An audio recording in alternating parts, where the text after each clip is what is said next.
Hello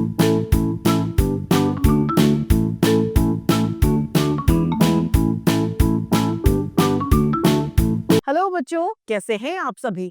मैं आशा करती हूँ आप सभी लोग स्वस्थ और प्रसन्न होंगे। आज हम हमारा पाठ अनेक शब्दों के लिए एक शब्द को पढ़ेंगे और समझेंगे। तो आइए इस पाठ को प्रारंभ करते हैं। यह है हमारा पाठ 15 अनेक शब्दों के लिए, अनेक शब्दों वाक्यांशों के लिए एक शब्द, जिसे हम वन वर्ड भी कहते हैं। आइए पढ़ते और समझते हैं। सचिन मेरे साथ पढ़ता है, तो हम इसको यह भी कह सकते हैं कि सचिन मेरा सहपाठी है। मगरमच्छ जल में रहने वाला जंतु है। मगरमच्छ जलचर जंतु है। यहाँ पर हम देखेंगे कि पहला जो वाक्य है उसमें हम संक्षिप्तीकरण कर देंगे और साथ पढ़ता है को क्या कह देंगे, सहपाठी। और दूसरे वाक्य में जल में रहने वाले जंतु को हम संक्षिप्त करके जलचर कर देंगे। जब हम अनेक शब्दों के लिए एक शब्द का प्रयोग करते हैं, उससे हमारी भाषा प्रभावी बन जाती है और हम किसी के सामने यदि इस प्रभावी भाषा को ढंग से प्रस्तुत करते हैं तो अपनी एक अच्छी छाप उस व्यक्ति पर छोड़ते हैं। उपयुक्त वाक्यों में साथ पढ़ने वाला के स्थान पर सहपाठी और जल में रहने वाले की जगह पर हम जलचर का प्रयोग हुआ है। इस प्रकार के शब्दों को ही अनेक शब्दों के लिए एक शब्द कहा जाता है, जिसमें हम संक्षिप्तीकरण कहते हैं। इसका प्रयोग हमारी भाषा को सुंदर करने के लिए किया जाता है। अनेक शब्दों के लिए एक शब्द का प्रयोग करके हमारी भाषा सुंदर और रोचक बनती है। कुछ अन्य वाक्यांशों के लिए शब्द यहाँ पर दिए गए हैं। जो भगवान में विश्वास करने वाला हो वह आस्तिक व्यक्ति है। जो भगवान में विश्वास न करे वह नास्तिक है। तो हम इतना लंबा ना बोल के एक संक्षिप्त रूप में उसे कह सकते हैं कि यह आस्तिक है, यह नास्तिक है। इतना लंबा हम ना बोले।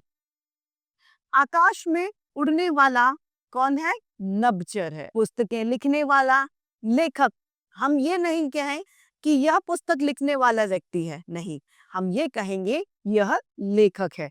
इससे हमारा बोलने का जो ढंग है वो प्रभावी होता है। भाषण देने वाला वक्ता होता है। पृथ्वी पर रहने वाला स्थलचर। केवल शाक सब्जी खाने वाला शाकाहारी। मांस खाने वाला व्यक्ति मांसाहारी कहलाता है। तो इसी तरीके से यहाँ पर काफी सारे हमें अनेक शब्द के लिए एक शब्द के उदाहरण दिए गए हैं। आइए इन्हें हम पढ़ते हैं। ईश्वर में विश्वास रखने वाला आस्तिक। कम बोलने वाला अल्पभाषी या मितभाषी। जानने की इच्छा रखने वाला जिज्ञासु। बुरे आचरण वाला दुराचारी। जिसका कोई आकार ना हो निराकार। जिसका कमल का आसन हो वह कमलासन। समय के अनुकूल समयानुकूल। देश भक्ति रखने वाला देशभक्त। 7 दिन का समय सप्ताह। कड़वा बोलने वाला कटुभाषी। जो कभी न मरे अमर। सत्य बोलने वाला व्यक्ति सत्यवादी। जिसे कोई भय ना हो वह निर्भय। दूसरों पर उपकार करने वाला व्यक्ति परोपकारी। जिस स्त्री का पति जीवित हो वह सौभाग्यवती। जो कम जानता हो वह अल्पज्ञ। 15 दिन का पक्ष पाक्षिक। जिसका गज का मुख हो वो गजानन। जिसमें ममता ना हो निर्मम। किसी का उपकार न मानने वाला कृतज्ञ। वन की आग दावानल। अच्छे आचरण वाला व्यक्ति सदाचर। पानी में डूबकर चलने वाली नाव पनडुब्बी।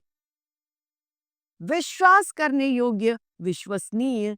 सबसे ऊंचा सर्वोच्च।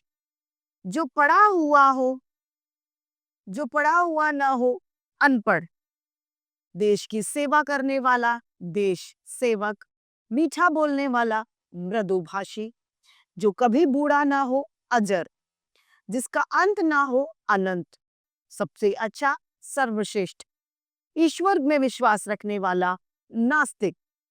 जिसके समान दूसरा कोई ना हो वह अद्वितीय।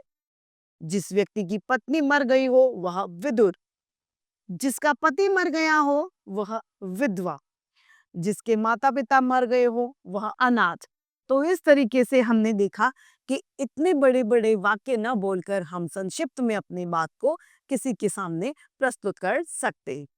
तो इस तरीके से हमारा ये पाठ यहाँ पर समाप्त होता है। आइए इसे इस बार संक्षेप में दोहराते हैं। अनेक शब्दों के लिए एक शब्द का प्रयोग भाषा की सुंदरता के लिए किया जाता है। इस तरीके से हमारा ये पाठ समाप्त होता है। मैं आशा करती हूँ आप सभी को यह पाठ भली भांति रूप से समझ में आया होगा। आज के लिए इतना ही, फिर मिलते हैं। धन्यवाद।